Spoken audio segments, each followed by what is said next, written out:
Ouais, bonjour, dans cette vidéo, on va voir comment créer une page de capture qui fonctionne, enfin une page de capture avec une vidéo YouTube et qui fonctionne avec toutes les vidéos YouTube qu'on veut mettre.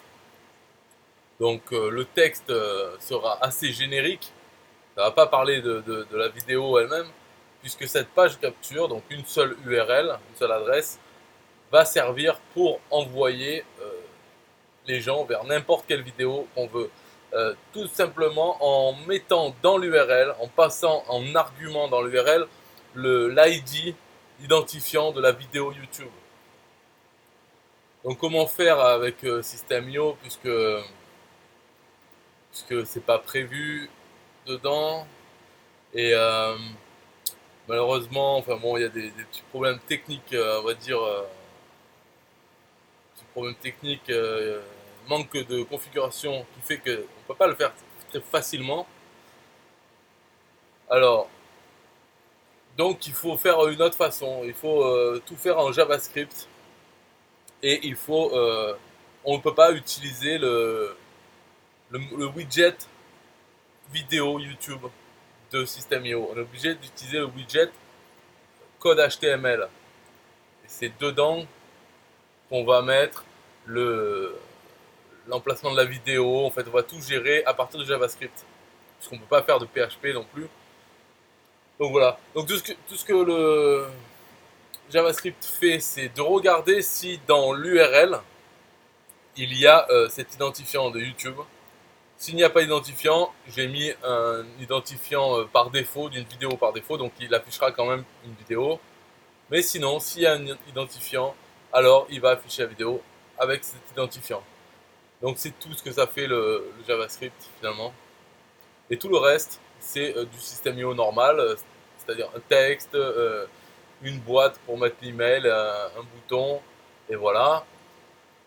Euh, Voilà quoi. Après le bouton, une fois que ça a été cliqué, tout ce que je fais, c'est d'afficher la, la page de partage Facebook pour partager cette page de capture, mais en version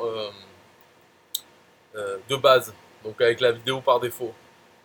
Voilà, donc il y a le partage de Facebook pour ça.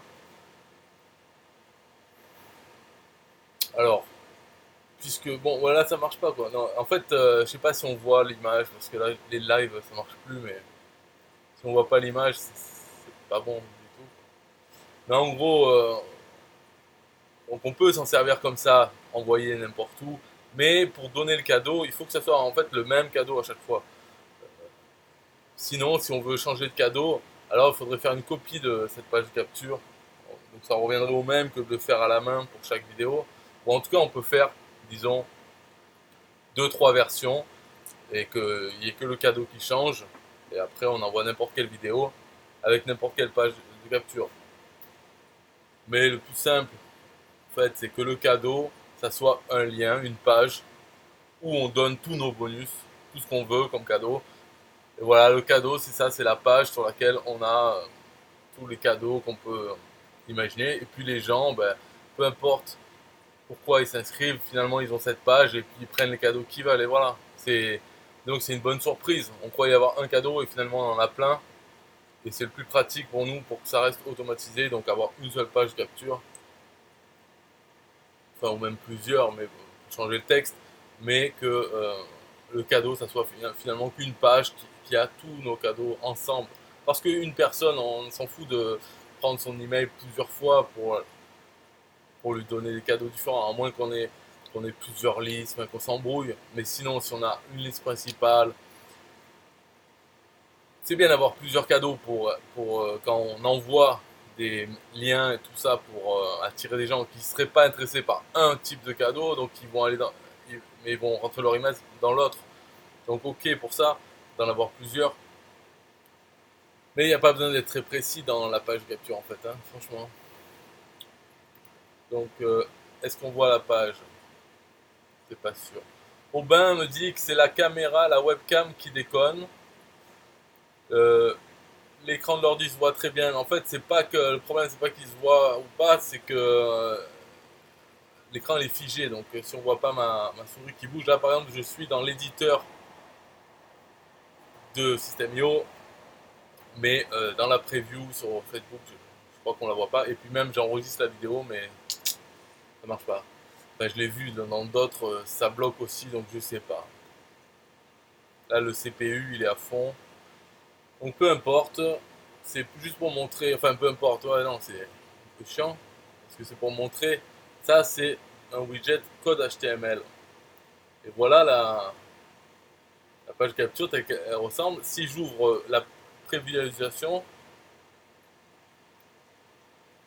donc Aubin me dit on voit très bien, ouais mais moi sur la page Facebook tout est bloqué. Donc sur la prévisualisation, on voit, là c'est la preview, donc on voit hop ça charge, c'est ça la vidéo par défaut. J'ai dit s'il n'y a pas d'argument dans l'URL, il faut charger cette vidéo.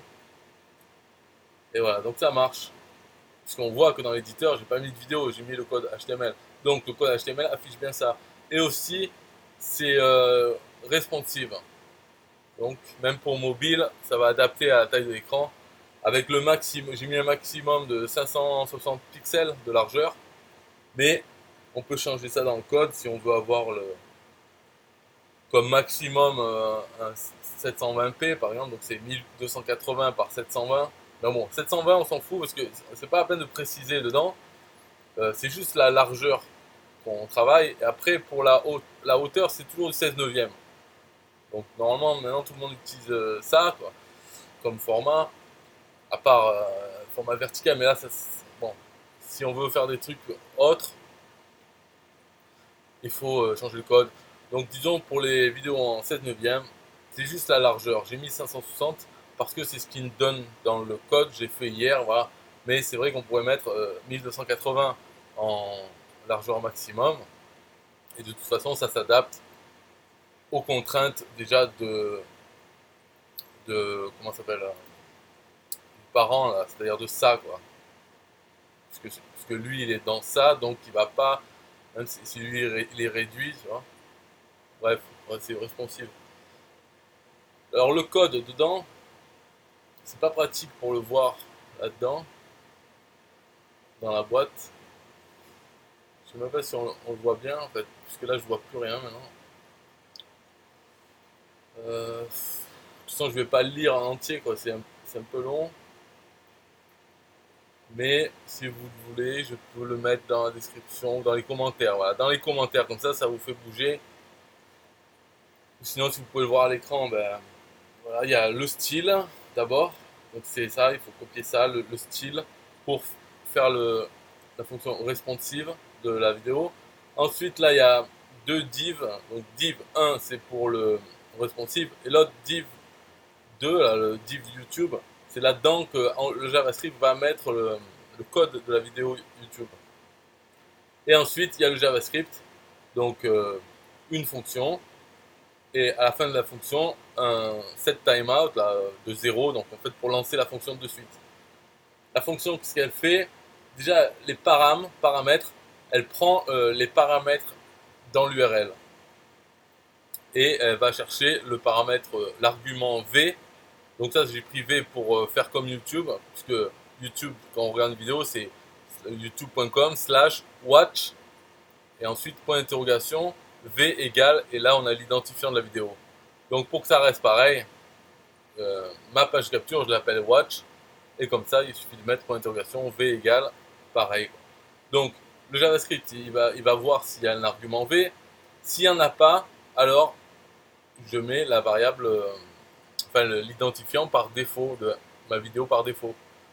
Mais sinon, s'il y en a un, ben hop, il prend la valeur, et ensuite il va modifier donc le div YouTube, il va modifier pour mettre dedans le code de l'iframe là, de YouTube, pour intégrer YouTube dans une page.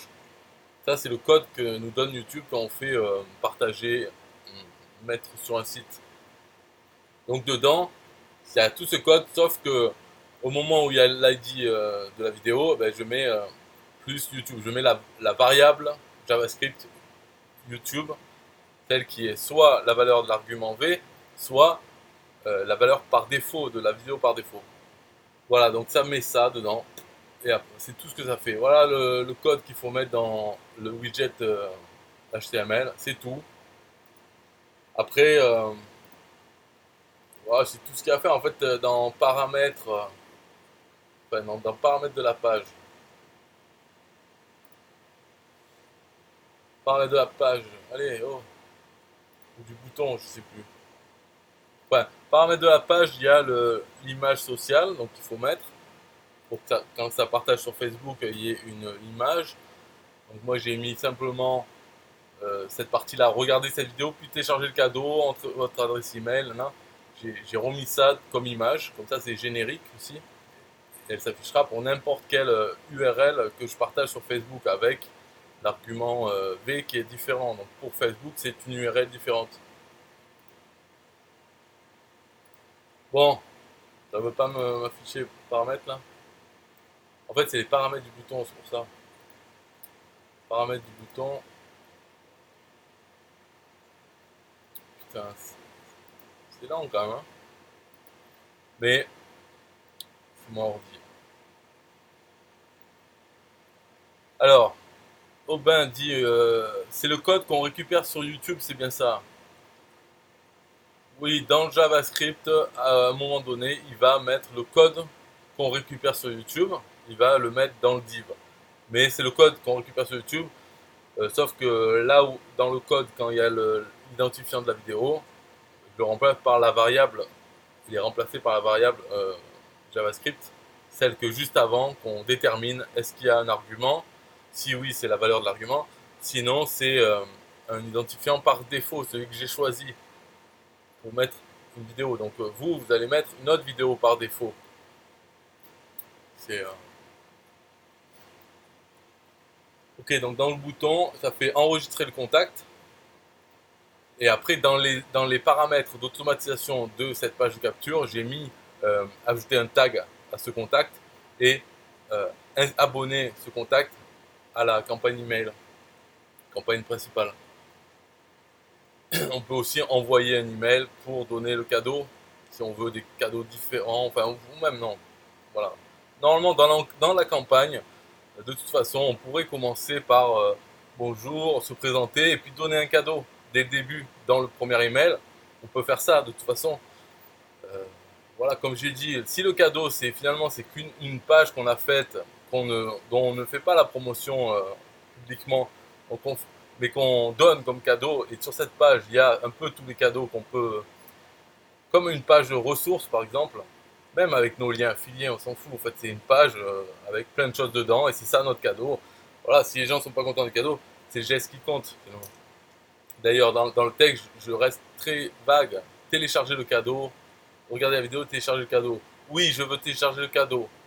En indiquant votre adresse email, vous acceptez en échange du cadeau de recevoir mes emails.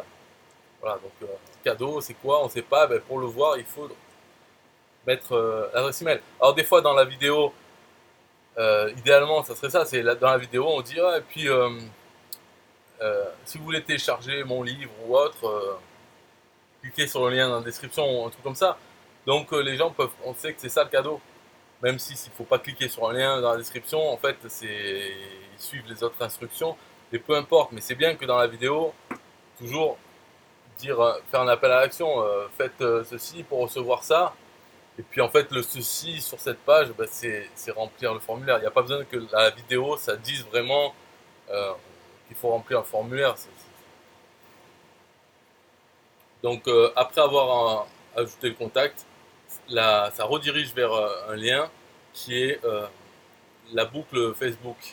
Donc ça va aller sur une page Facebook qui partage la page de capture. Donc là, vous voudrez mettre à la fin votre lien de votre page de capture par défaut sans argument ou avec un argument si vous voulez, en fait, peu importe. Hein. Et tout ça, j'avais mis dans une autre vidéo comment faire une boucle virale, mais vous pouvez aller sur parmois avec un s parmois.com/viral. Vous tapez ça et vous verrez que vous pouvez créer plusieurs liens de partage et vous choisissez celui de Facebook.